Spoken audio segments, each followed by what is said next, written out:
So I was at work the other day, walking into the office area. There was this guy, and there was a lady sitting next to him in the cubicle. And he looks over at me, he said, "Dude, you jacked. What I gotta do to be like you?" So we started talking as I'm walking in with my sugary snacks and my salty chips in my hand, my sugary drink and salty chips. And he's got his big sugary drink on the desk. I said, well, part of the reason why I work out is because I like to eat. So I got to do a better job of what I do. So I tell this guy, I said, the first thing you need to do is cut that sugar out your life.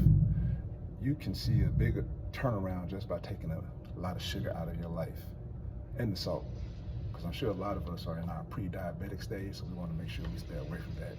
So I started talking about things that we could do to get him to the place he wants to be. So the first thing I said was, well, you can go out there and get your cardio on. You can do some weight training and get your cardio on. That weightlifting keeps your metabolism burning, helps you burn calories even when you're not doing anything.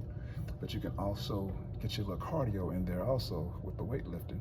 He said, well, man, I ain't trying to lose too much of this muscle mass. I'm just trying to get fit, but I ain't trying to lose this muscle mass. Now, he was probably like a couple of sandwiches short of Fat Albert plus size. I'm just gonna leave it there. So I said, okay. So I said, well, you don't have to do too much cardio.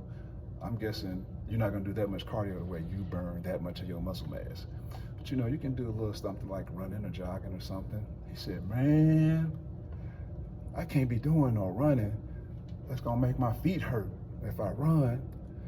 I said, okay, well, there's some things you can do without putting the pressure on your joints. I was about to say swimming, but this was not the stereotype. This was a big old dude, and he was of a certain persuasion, and I was guessing that swimming probably was not in his realm of activity.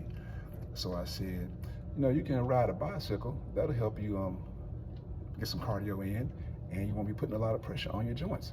He said, man, bikes are expensive. I can't afford no bike. I said, okay, well, you can actually go to a pawn shop or maybe Facebook Marketplace and probably find your bike at a good price. And you can get your cardio on and start burning those calories. He said, man, I need a bike. I can't, I'm too big, man. Them tires ain't gonna be able to handle me. I'm gonna be wearing those tires out. And so I'm looking at this dude like, man, why did you come to me and ask me what can I do? Because every time I tell you something, you got an excuse. I wanted to say that's what I was thinking. I was about to say something. But the lady that was sitting next to him, she was looking up at him the whole time like, you just making excuses. You don't want to do nothing. And I said, I'm gonna have to agree with her.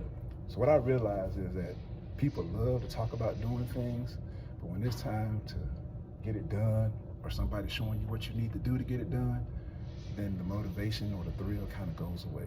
So my thought for the day on that is, don't just think about it, do it. And once you start doing it, it might seem a little challenging and tough at first, but keep doing it and you may enjoy it, and it can change your whole life.